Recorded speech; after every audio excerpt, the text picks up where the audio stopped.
આમ તો ધાનેરા અને વિકાસ બંને વચ્ચે એક વેતનું અંતર હતું, પણ હમણાં નવીન ગ્રાન્ટ થકી ધાનેરાની દશા અને દિશા બદલાઈ છે. નગરમાં ગટર લાઇન, સ્ટ્રીટ લાઇનની પાણીની નવીન લાઇનનું કામકાજ થયું છે. તો બીજી બાજુ ધાનેરાના રેલવે ઓવરબ્રિજની વાત કરવામાં આવે તો 2021માં થયેલ ઓપનિંગ બાદ પુલ પર રાતે અંધારપટ હતો. પાલિકા અને નેશનલ હાઈવે વચ્ચે વીજ કનેક્શન મુદ્દે ગજગ્રહ ચાલતો હતો. પરિણામે રાત્રે પુલ પર અંધારપટ હતો અને એ જ બાબતે ભાજપ શહેર પ્રમુખ તરુણભાઈ મોદી અને મહામંત્રી રાજેશભાઈ ત્રિવેદી અને જેબી રાજપૂતે લાઇટ મુદ્દે સતત પાલિકાને ઉપરી રજૂઆત કરી હતી, જેનું પરિણામ હવે મળી રહ્યું છે. ગઈકાલથી જ પુલ પર લાઇટની ભેટ નગરવાસીઓને મળી છે. સતત આગેવાનોની રજૂઆતના કારણે ધાનેરાના વિકાસના કેટલાક કામો પ્રોગ્રેસમાં છે, તો બીજી બાજુ જૂના સામરવાડા વાળો રસ્તો ચાલુ કરવાની માંગ પણ કરી છે, જે પાલિકાએ પ્રોસેસ ચાલુ કરી દીધી છે.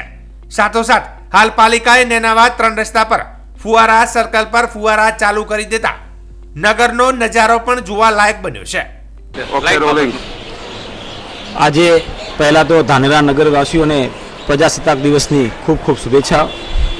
ધાનેરા નગરપાલિકામાં રજૂઆત કરવામાં આવી હતી કે ધાનેરા રેલવેનો ઓવરબ્રિજ બનેલો છે તેના ઉપર વર્ષોથી લાઇટ બંધ હતી અને સરદાર વલ્લભભાઈ પટેલ સાહેબના જે પ્રતિમા મૂકેલી છે એના 3 રસ્તા આગળ ત્યાં જે ફાઉન્ટેન ફુવારો બનાવેલો છે એ પણ બંધ પડેલો હતો.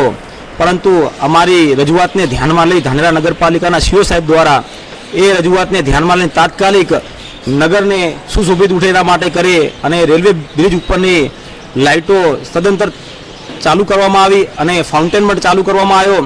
અને આગામી જે રેલવે બ્રિજના હિસાબે મામાનગર અને રેલવેના ઉપરના ભાગના વિસ્તારના લોકોને ધાનેરા શહેરની અંદર આવવા જવા માટે જે તકલીફ પડી રહેલી છે એના અનુસંધાને આજથી વર્ષો જૂનો જે રસ્તો ધાનેરાથી સામરવાડા નીકળતો હતો, જે રેલવે અને રોડ નવો બનવાના હિસાબે અહીંયા જે જૂના રસ્તાની અંદર અવર જવર ઓછી થવાના હિસાબે અહીંયાથી બંધ થઈ ગયો હતો, તેની નગરપાલિકાના સીઓ જોડે રજૂઆત કરીને મામલતદાર સાહેબને રજૂઆત કરવામાં આવી કે આપ આ જૂનો રસ્તો છે જે મધુસૂદન પ્લાઝા પાછળથી થાય અને મામાનગરની અંદર નીકળે છે એ રસ્તાની અંદર સર્વે કરે અને એનો નકશો બનાવી અને આપ કલેક્ટર સાહેબશ્રીને મોકલો.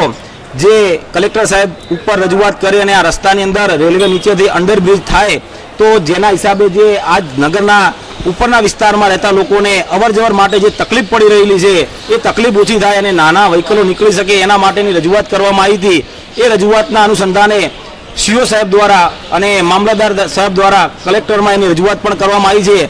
અને અમે સંગઠન દ્વારા અને અમારા જિલ્લાના સંગઠન દ્વારા અને ધાનેરા તાલુકાના આગેવાનો દ્વારા અમે સીએમ સાહેબને, અમારા પ્રભારી મંત્રીશ્રીને રજૂઆત કરી અને સદંતરે આ જે અમે રજૂઆત કરી છે અંડરબ્રિજ પાસની એ અમારી અરજીને ધ્યાનમાં લઈ અને તાત્કાલિક એની કેન્દ્ર સરકારની અંદર રજૂઆત કરી અને મંજૂરી કરાવી એવી અમે આગળ અમે રજૂઆત પણ કરેલી છે. અસ્તુ ભારત માતા કી. હજુ તો આ કામ માત્ર આંગળીના વેઢે ગણાય એટલા બાકી અને અનેક કામો વિકાસની રાહ જોતા હોય તેવી સ્થિતિ છે. લાખો ખર્ચીને કરેલા કામો હજુ ધૂળ ખાતા જોવા મળી રહ્યા છે. ત્યારે ધાનેરા નગરપાલિકા અને રાજકીય આગેવાનો સાથે મળીને ફરી ભાગેલા ધાનેરાને બેઠું કરે એ સમય અને લોકોની માંગ છે.